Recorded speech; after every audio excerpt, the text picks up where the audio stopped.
I want to talk to you guys today about the information that I have found on franchises. What actually prompted me to look into franchises was a book that I am reading called The E Myth Revisited by Michael E. Gerber.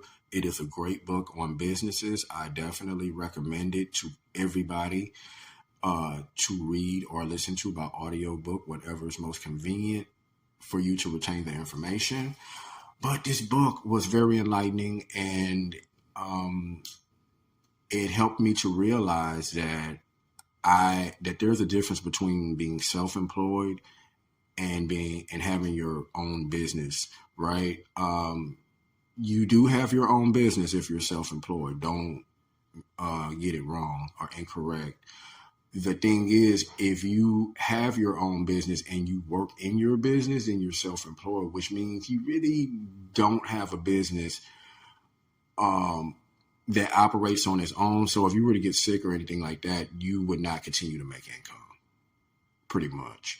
So with this realization, I have learned that you should only be building a business to sell the prototype, right, as a franchise, which is what any successful business does. These are usually the ones that are on the stock markets. But anyway, you want to sell your business as a franchise prototype.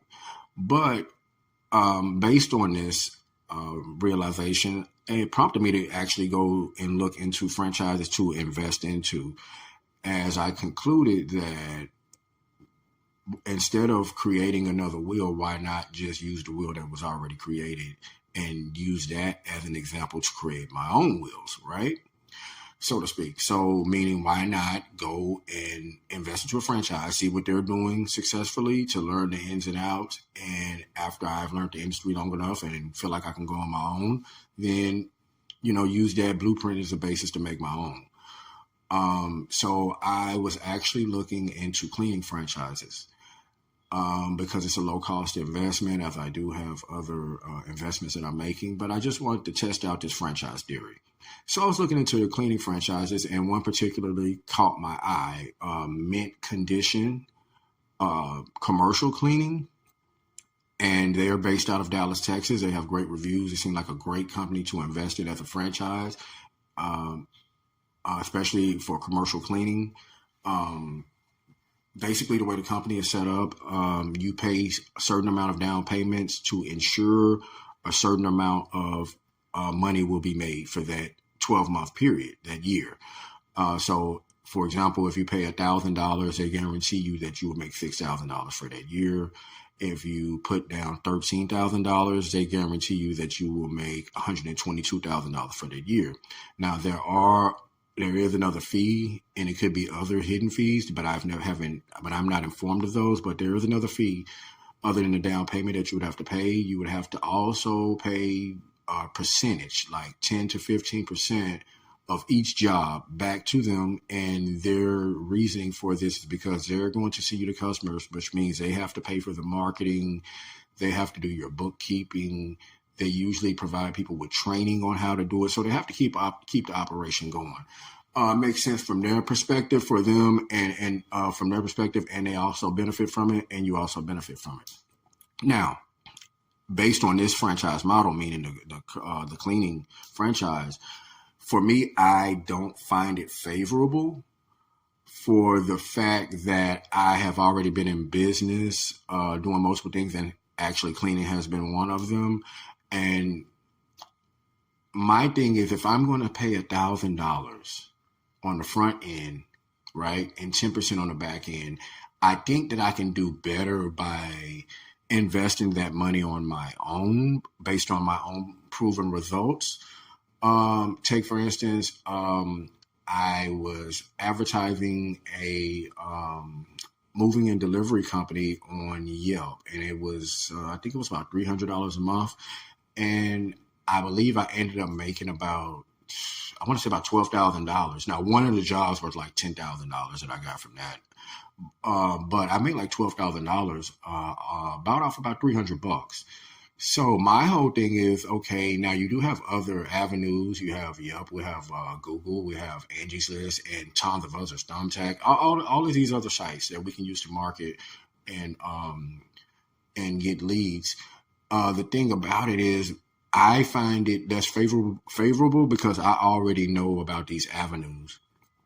For me to pay $1,000 up front and then pay another 10% on the back end makes no sense because I can just pay $1,000 in advertising up front, and based on the numbers I've shown you, I would at least get about 3 months worth of advertising.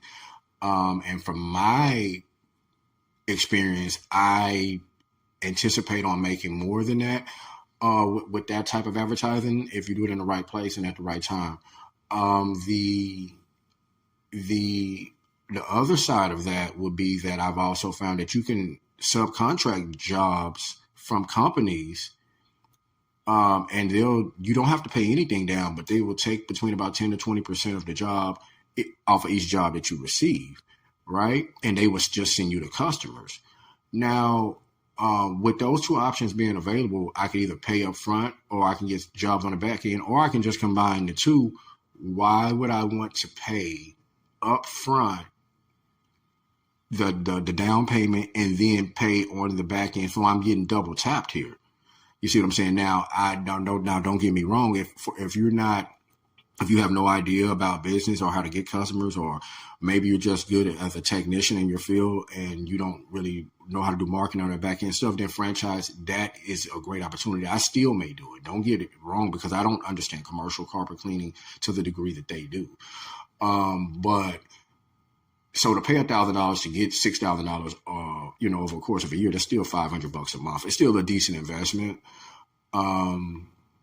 So I mean, it's not just a bad deal, but it's not maximizing the potential that you could gain on your returns from that investment. Would be my only quirk about that. But franchising is definitely a proven way to go, because most small businesses, I believe, fail within 1 to 2 years. I believe it's like 80% or something, maybe even higher. But within that same time period, I want to believe it's somewhere only around about 5% of franchises maybe fail. And this is because franchises are usually a business that has already done the work that they're saying that they can get you to do. So they usually already have a reputation.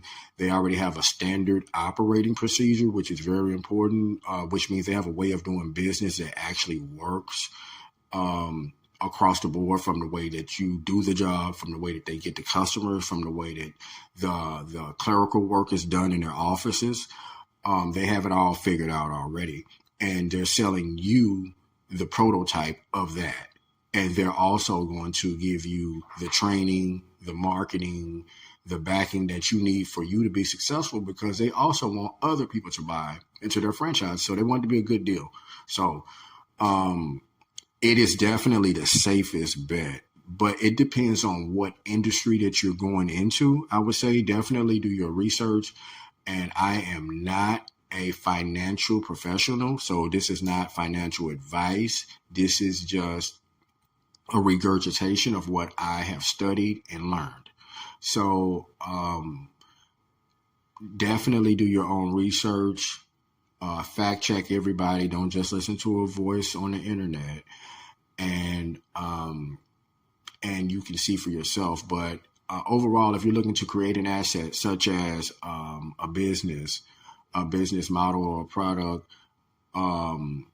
I'm not sure about products, but definitely a service, you could definitely do pretty well if you have a certain amount of capital to invest in a franchise. That would probably be the safest bet as for starting a business.